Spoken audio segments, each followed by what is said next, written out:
A S Mojumder Chiropractic কি নাম? মোহাম্মদ জসিমউদ্দিন। তার বাড়ি হচ্ছে বরিশালের গৌর নদী। বরিশালের গৌর নদী থেকে সে কুমিল্লা পর্যন্ত আসতে হয়েছে। তার সবাই বলেছে তার ফির আইডি সমস্যা। ফির আইডি মানে lumbar disc prolapse, disc slip, disc ছিঁড়ে গেছে, ডিস্ক সরে গেছে, রোগে চাপ দিছে। এই তো এই সবার মানুষ বাইক করলো একটা। তবে আমার প্রশ্ন এক জায়গায়, সেটা হলো যদি রোগে চাপ দেয় দুই পায়ে ব্যথা যাবে কেন?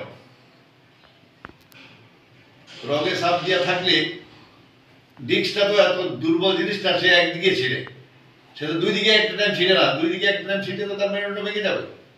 তুমি তার মেরুদণ্ড ভাঙে নাই, সে হয়তো একটা আসার খাইছিল বাথরুমে, বা অপর দিকে তার একটু ইউরিক লেভেল বেশি আছে। কিন্তু সেক্ষেত্রে তাকে সে বহু জায়গায় দেখাইতে দেখাইতে এক বস্তা কাগজ হতো, এমআরআই, সিটি স্ক্যান, সব কিছু। এমআরআই রিপোর্ট মোতাবেক দেখা যায় তার L45S1, আবার ডিস্ক ফলেপস, তাকে আবার আছে, বলা আছে যে ইউরিক অ্যাসিড লেভেলের জন্য যে ডাক্তার সাহেব যা দিচ্ছেন এটাকে আমি সমর্থন করি, এতে কোনো সমস্যা নাই। তারপরে এক্সরে রিপোর্ট মোতাবেক তার ফিএলআইডি, সব কিছুতে ফিএলআইডি। ফিএলআইডি হলে, যদি ফিএলআইডি হয় ডিস্ক ছেড়ে যায়, তাহলে এক পাশে চাপ দিবে, একটা পা বন্ধ হয়ে যাবে। দুইটা হবে কেন? দুইটা হওয়ার কোনো সুযোগ নেই। আমাদের এখানে আমরা বডি চেক করার পরে আমরা দেখি ওর হিপ জয়েন্ট ব্লকেজ প্রায় 2+ বা 2+-এর একটু আফে আছে। তা আমরা কোনো চিকিৎসা শুরু করি নেই। আজকে সে আসে বরিশাল থেকে কষ্ট করে অনেক দূর পাড়ি দিয়ে। সে তুমি ঢাকায় কোথায় রেখেছ? ঢাকায় ডাক্তার কোথায় থেকে? হ্যাঁ, ডাক্তার দেখাইছি হচ্ছে বাংলাদেশ স্পেন হসপিটাল, এইচপি হাসপাতাল, স্পেন স্পাইন হাসপাতাল, বাংলাদেশ স্পাইন অর্থোপেডিক হাসপাতাল। সেখানে বলা হয়েছে তাকে কি অপারেশন করতে, অপারেশন করবে। এখন অপারেশনটা কোথায় করবে? সে কি কোমরে অপারেশন করলে সুস্থ হয়ে যাবে? তার দুই পায়ে ব্যথা, দুই পায়ে নামে, এক পায়ে নয়। তো এই অপর দিকে সে অপারেশনটা করে নেই, আমাদের এখানে আসছে।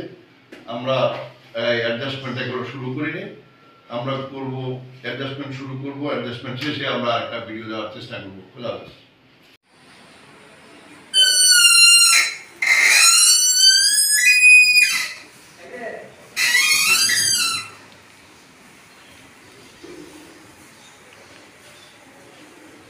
লাম্বার অ্যাডজাস্টমেন্টের প্রথম ধাপ।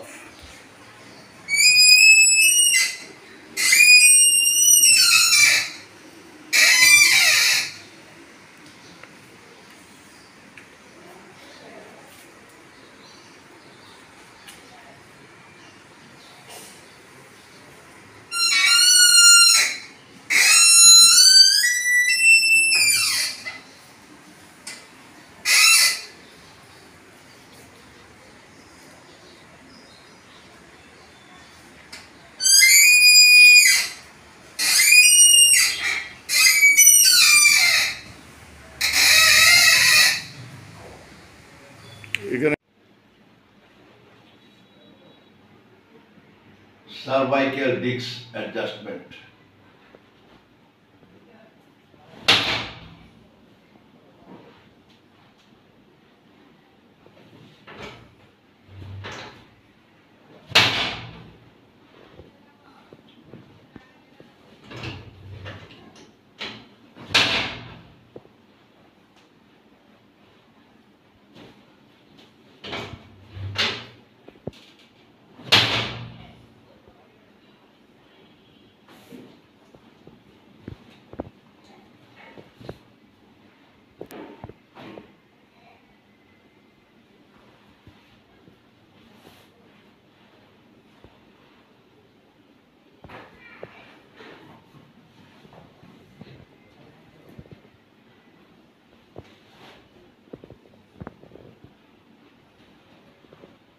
Frozen shoulder.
কাইজো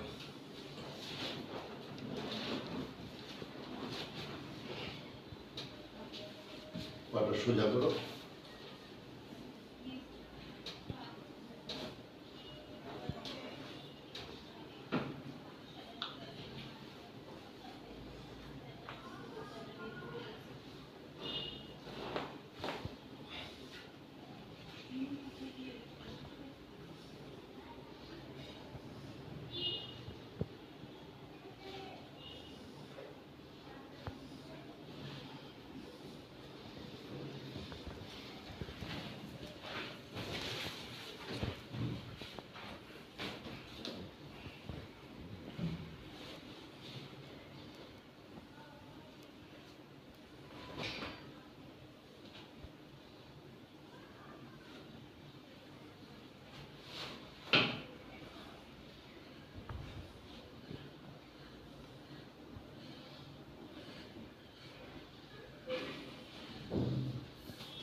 সোজা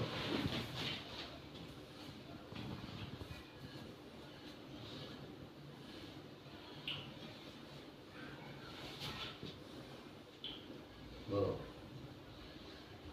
ছেড়ে দাও, ছেড়ে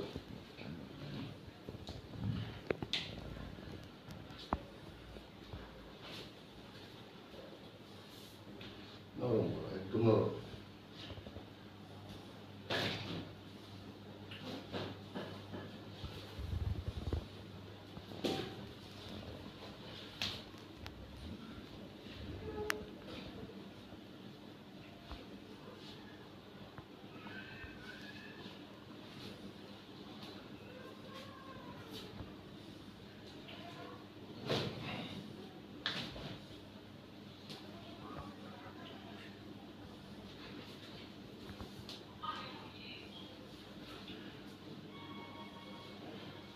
ছাড়ো, ছাড়ো, একদম ছাড়ো।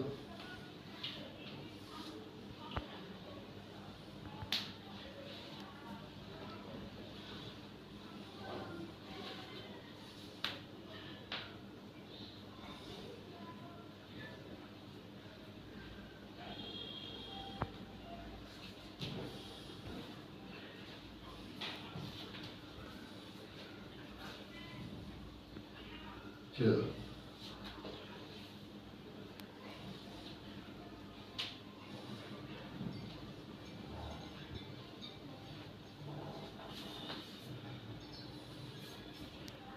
বাইরে নিয়ে সোজা সোজা।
बंद कर दी वो। हाँ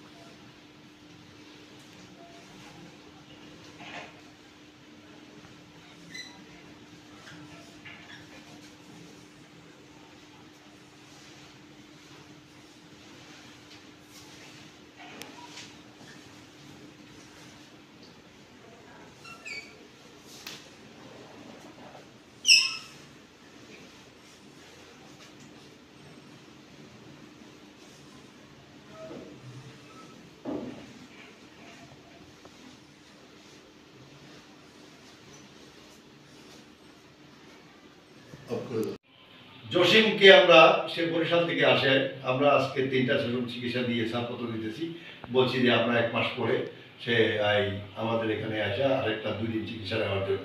এটা আমরা টোটালি বলে দিয়েছি যে 1 মাসের মধ্যে এই 3টা সেশন চিকিৎসা দেওয়ার পরে তুমি যে সমস্যা তোমাকে অপারেশন করতে বলছিল ডাক্তার সাহেব যে বিভিন্ন হাসপাতালে, তো সেটা এখন তোমার কাছে কি মনে হয়, অপারেশন করা লাগবে? না, অপারেশন লাগবে না। বেসিক্যালি আমার যে সমস্যাটা ছিল সেটা হচ্ছে আমি বেশিক্ষণ অফিস জব করি, তো বেশিক্ষণ বসে থাকলে আমার 2 পা ভার হয়ে যেত। তো আমি 2টা সেশন নেওয়ার পরে গতকালকে অনেক হাঁটাহাঁটির সাথে অনেকক্ষণ বসেছিলাম, যেরকম আর কি আমি বসি সব সময়। তারপর হচ্ছে আমার অ্যাজ ইউজুয়াল লাইফে যেরকম করি এটা করার চেষ্টা করছি, কিন্তু মানে এই যে পায়ের যে অবস্থা মানে হওয়া আগে যেটা হইতো সেটা এখন আর হয় না। ঠিক আছে, গতকালকে পর্যন্ত হয় না, এটা অলমোস্ট 90% পর্যন্ত রিকভার হয়ে গেছে। তেমন বাকিটা আজকে ইনশাআল্লাহ, আজকে মানে বাকি যে 10% আছে ইনশাআল্লাহ আজকে হয়ে যাবে সেটা। আর আচ্ছা, একটা সমস্যা ছিল আমার এই যে মানে শোল্ডারের জয়েন্টটা ছুটে গেছিল আর কি আমার এই জায়গাতে। তো তারপর থেকেই হাতে আমি হচ্ছে এইদিকে একটু টাইট হয়ে ঘুমাইলে হাতটা ভার হয়ে যেত, কিছু টাইম মানে এরকম একটু মানে বেকাতারা থাকলে হাতটা ভার হয়ে যেত। তো সেটা ইনশাআল্লাহ অনেকটা রিকভার হয়েছে। এটা হচ্ছে এটাও 90% এর মতো এখন ওরকম ভার হয় না, বা হাতেরটা মানে কাজ করতে গেলে একটা ভার যেটা আনিজি লাগা যে ব্যাপারগুলো ছিল আগে, সেই জিনিসটা এখন আর নাই। আচ্ছা, তো অপরদিকে সে আমার এখানে আসে, তার শোল্ডার সমস্যা, তার সার্ভাইকাল সমস্যা, তার লাম্বার সমস্যা এবং তার হিপ জয়েন্ট সমস্যা। তার এই সমস্যাগুলোর উৎপত্তি হলো হিপ জয়েন্ট থেকে। যেখানেই চিকিৎসা করি আমরা, যেখানেই থাকি, যে দেশেই থাকি না কেন, আমরা একটা রোগীর অপারেশন সিদ্ধান্ত দেওয়ার আগে ভাবতে হবে তার সমস্যাটা কোথায়। সমস্যাটা আমরা অনেক রোগী এখানে, আমার এখানে প্রায় 2 থেকে 2,500 রোগী পর্যন্ত আমরা যাদেরকে পাইছি, প্রত্যেকের অপারেশন কোমরে, এবং অপারেশন করতে বলা হয়েছে কোমরে, অপারেশন করেছে কোমরে 2 বার 3 বার, করার পরও রোগী সুস্থ হয়নি, কারণ রোগীর হিপ জয়েন্ট খারাপ। কোমর সুস্থ হবে কি দিয়ে? কোনো সুযোগ নেই। তো সুতরাং আমরা বলবো যে আপনারা দয়া করে একটু যেখানেই চিকিৎসা করেন না কেন, সবার আগে রোগী একটা কোমর ব্যথা নিয়ে গেলে তার হিপ জয়েন্টগুলো ঠিক আছে কিনা, কোনো পাশে জাম লাগে কিনা, রোগীর পাটা পিছনে নিতে কষ্ট হয় কিনা, সামনে নিতে কষ্ট হয় কিনা, উপরে উঠাতে কষ্ট হয় কিনা, এইসব বিষয়গুলো একটু নজর দেওয়া উচিত, এটা মনে করি। ঠিক আছে জি। তো সুতরাং আমরা ওর লাম্বারের কাজ খুব কমই করেছি, তার হিপ জয়েন্টের উপর আমরা জোর দিয়েছি, সে সুস্থ হয়ে গেছে। তাই এইটুকু, এই সুস্থতা নিয়ে তুমি খুশি কিনা? জি, ধন্যবাদ। হ্যাঁ, তো এই খুশি থাকতে হইলো, আমাদের রোগীরা খুশি থাকলে আমাদের আর কিছুই বলার থাকে না, কোনো কিছু বলার থাকে না। ওয়েবসাইটে আমরা ওদের প্রত্যেক রোগীর নাম্বার দিয়ে থাকি, আপনারা যেখান থেকে দেখবেন রোগীদের সাথে যোগাযোগ করবেন। করার পরে আপনি যদি রোগীদের সাথে যোগাযোগ করেন, তাহলে ভালো মন্দ দুইটাই আপনি বুঝতে পারবেন, খরচ বা থাকা খাওয়া মানে সব বিষয়গুলো আপনি জানতে পারবেন। জানতে পারার পরে আপনি সিদ্ধান্ত নেবেন যে আপনি সঠিক ডাক্তার কাছে যাচ্ছেন কিনা, তাই না? জি। যেমন তুমিও তো আরেকটা রোগীর সাথে কন্ট্রাক্ট করে তারপরে আসো, কথা বলে আসো। তো সুতরাং কোমরে, মেরুদণ্ডে, ঘাড়ে অপারেশন করার পূর্বে 1000 বার ভাবুন, 1,00,000 বার ভাবুন যে আপনি কি সঠিক সিদ্ধান্ত নিচ্ছেন কিনা। খোদা হাফেজ।